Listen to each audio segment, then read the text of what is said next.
Hi everybody, and welcome to the problem of the day. This is problem of the day number 4. So this is also a read, draw, write problem too. So I am going to read it, pick out the good information when I read it the second time. I'm going to draw something and then I'm going to write something. So our problem today says, Mr. Ray is knitting a scarf. He says that he has completed 1/5 of the total length of the scarf. Draw a picture of the final scarf. Label what he has finished and what he still has to make. Draw a number bond with 2 parts to show the fraction he has made and the fraction he has not made. So just as a reminder, this is a read, draw, oops, that should be a capital D, that's kind of messy. Draw and write. So that being said, when we're doing a read, draw, write, we want to make sure that we have, there we go, that's a little better in the shadows. We want to make sure that we have all of the correct information. So I'm going to read it again, and I'm going to go through, and I'm going to pull out some of the important information. So Mr. Ray is knitting a scarf. Great, it's a comprehension question. We know who's doing what, but that's not the part we need. He says he has completed 1/5 of the scarf. So I'm going to take that 1/5, I'm going to circle it, and I'm going to draw a 1/5 by it. So he's completed 1/5 of the total length of the scarf. Draw a picture of the final scarf. So I got to draw a picture of the final scarf. So make sure I got the word final in there too. So I need to draw a picture of the final scarf. Label what he has finished. Label has finished and what he still has to make. And still has to make. Draw a number bond with 2 parts to show the fraction he has made and the fraction he has not made. So I have to show the fraction he has made, fraction he has not made. So there's a lot going on in this problem, but we're going to take it step by step. So for this one, it's not really a right part of it, but we are looking for 2 parts. We need to draw a picture of the scarf and we need to have a number bond. So that's going to go along with our draw and our write. So for the first part, it says draw a picture of the final scarf. So I'm going to draw a scarf like this. It doesn't have to actually be a scarf. I'm going to do my favorite tape diagram. Woohoo! They're my favorite way to organize information. You can use them for just about anything, and you'll know you'll use them a lot when you get into some of the upper grades. So here's my scarf. When I go back to the problem, it says he has completed 1/5 of the scarf. So if he's done 1/5 of it, I'm just going to write that 1/5 there. I know that that 1/5 tells me how many pieces I'm dividing my scarf into. The unit fraction is 1/5, so I'm going to divide this into 5 parts. 1, 2, 3, 4, and that should be 5. 1, 2, 3, 1, 2, 3, 4, 5 parts.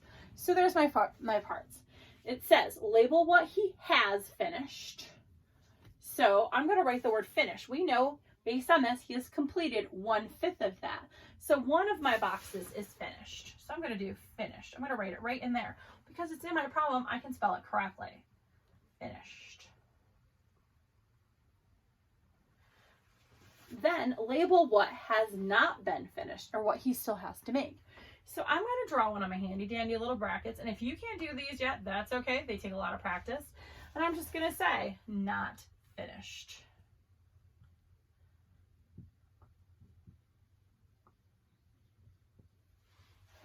So that is the first part. It says draw a picture of the final scarf. Label what he has finished. He finished 1/5 of it. So I'm actually going to do that. So it's like this. I'm going to move this right under here. So you finish 1/5. And what he still has to make. So I'm going to actually label that. I wrote a word, but I'm also going to put the fraction that he has not finished. So if I know that I've already divided that into fifths, my denominator is going to be a 5. But now I got to figure out my numerator. So I got to figure out what has not been finished. So I'm going to go 1, 2, 3, 4. There's my numerator. That's how many parts we're dealing with. We're dealing with 4 unfinished parts. So next part is draw a number bond with 2 parts. So I'm going to diagram my number bond because it says it's specifically draw a number bond. It should have 2 parts. 1 part, 2 parts. To show the fraction he has made and the fraction he has not made. So I'm actually going to shorten my leg up on this one a little bit and this one too. little shorter so I can write it. So I'm going to draw my number bond pieces on the bottom. So the center is always the whole. So we're going to have 1 when we're done here. That's my whole. But I need to divide it into the 2 parts. So it says draw a number bond with 2 parts to show the fraction he has made. Well, we know what fraction he has made. It was in the problem. He completed 1/5, and we put it over here with the finished product. So this is also 1/5. So over here, what's going to go in that other number bond? What are we putting in that one? We're going to put the fraction that he has not finished yet. And we already figured out over here that the fraction he has not finished was 1, 2, 3, 4 over our total number of parts, which was 5. So we have 4/5. Oops, forgot my correction bar. So I'm going to read my problem just one more time. It says, Mr. Ray is knitting a scarf. He says that he has completed 1/5 of the total length of the scarf. Draw a picture of the final scarf. I drew the picture. Label what he has finished. Did that. Label what he has still to make. Not finished. Draw a number bond. Did that. With 2 parts, 1 part, 2 parts, to show the fraction he has made, and the fraction he has not made, not made. Some of these word problems have a lot of steps in them. So don't be afraid to go back, check your work, reread the question multiple times. Whatever it takes to help you finish that problem correctly.